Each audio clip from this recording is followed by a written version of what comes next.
I started in neurofeedback roughly 13 years ago, and it was actually because of very personal reasons.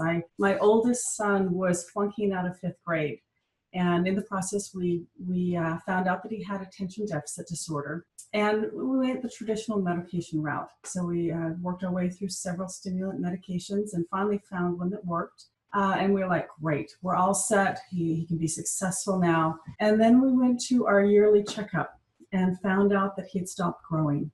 And so we were faced with this impossible situation, impossible choice. Do I keep him on the stimulants that will allow him to go through school and very possibly stunt his growth? Or do I take him off, at which point he will most likely not do well academically, and that has very far-reaching implications with education and career and life quality. So I looked at it and said, nope, don't like it. I'm gonna look for door number 3.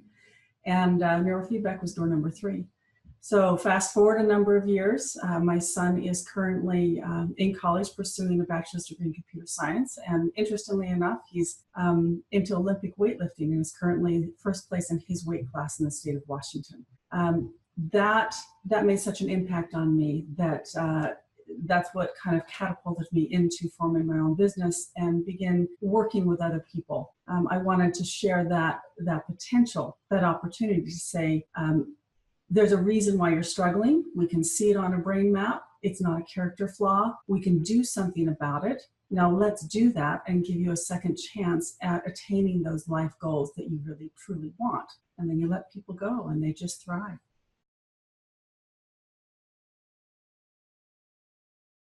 Clinic is located just south of Seattle. I'm in Maple Valley, Washington.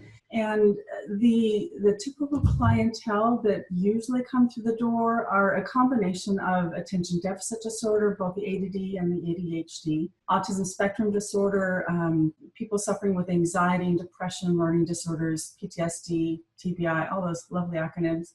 And we just really enjoy working with them. Again, children through adults. We're happy to work with any of them. We had, interestingly enough, there was, in this area, there's a high population, or at least we see a number of autistic ASD clients. And it's been fascinating to work with a number of the ASD clinics around here where I'm able to speak with them and say, let me work with the clients that you're no longer making forward progress on. The ones where they seem to have gone as far as they can go with traditional treatments. And then I'm able to work with them, make that progress, and they're able to move on to the next person in their waiting list and do what they can with their treatments. Additionally, there was, just as an example, in the area of ADD, there was a young man who several years ago came to see me, and he had just finished high school, but barely. He told me, the poor man, he told me that he had a teacher literally tell him he ought to just drop out of high school because he was wasting their time. And fortunately, he didn't.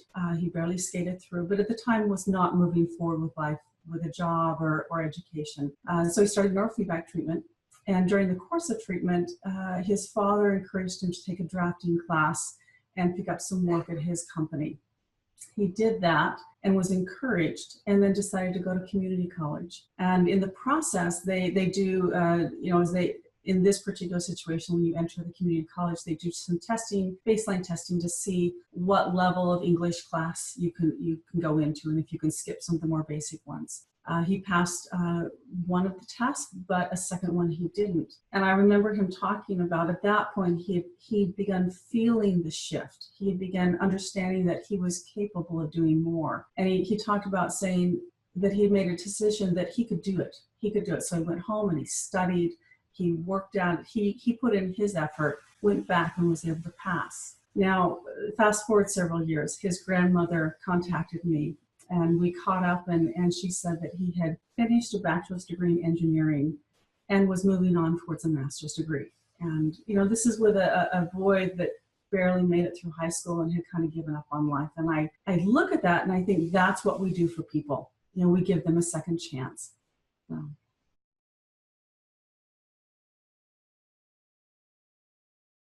INS has been wonderful. I first heard Rob present at an ISNR conference and was very impressed with the way he was able to lay out client's symptoms, the way he gathered data about them, measured baseline, and then continued to measure throughout their treatment and after the fact. So it was very science-driven, data-driven, while at the same time being very compassionate around the impact of the symptoms that these clients were struggling with. My clinic uses the QEEG services and your reports, among various other things. So we do a QEEG in the beginning of treatment and every 15 sessions thereafter.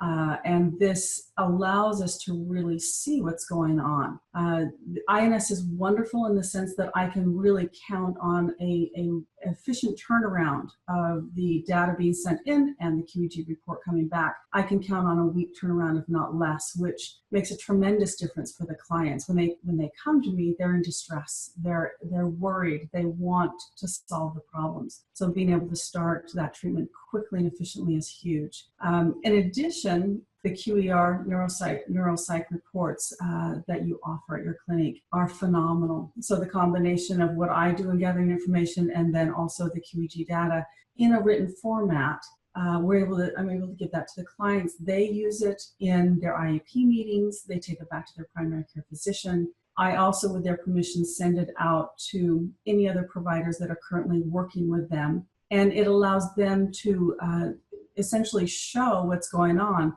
where from my perspective, it's an amazing marketing tool. And clinicians all over this area are learning that I'm here and what I offer and what I do, and I'm on referral lists as other options as people are looking for ways to solve their problems. So INS is wonderful.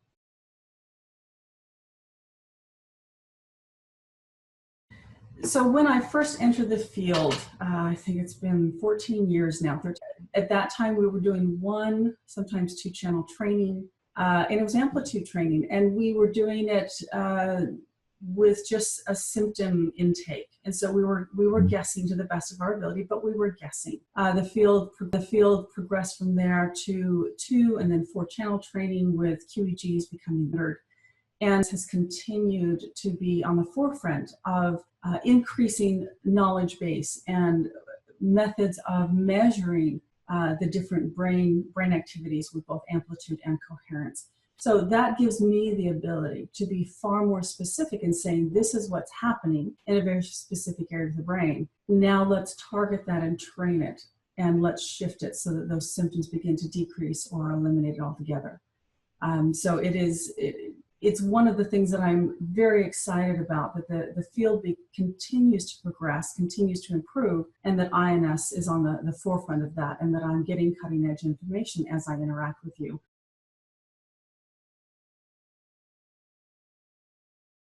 I frequently receive calls from people that may or may not be within driving distance of my clinic. And people are making a very profound time and financial investment when they do neurofeedback, and they need to find the right clinician. So I think it's important that as I speak with them, I walk them through the process of, okay, certainly I would love to work with them. I would love to see them, but I may not be their best option. So when they're choosing a clinician, I talk about a clinician doing QEEGs and getting that measurable data back and progressively measuring throughout the treatment time, so that they can make a very informed decision as to where they receive treatment. I think INS is also continuing to help in that sense, as the map that you're making now with providers across the country, that allows me to say someone is from a different state, that allows me to refer to someone that I'm very comfortable will do excellent neurofeedback on them. People generally get into this field because they care about others. They want others to have a better life and to be happy and to do well and be successful. So even though I don't know them, when they call, I want to make sure that they are referred to the best possible person and that they're doing it in a way that has very solid science behind it. So information, education, that's what it's all about.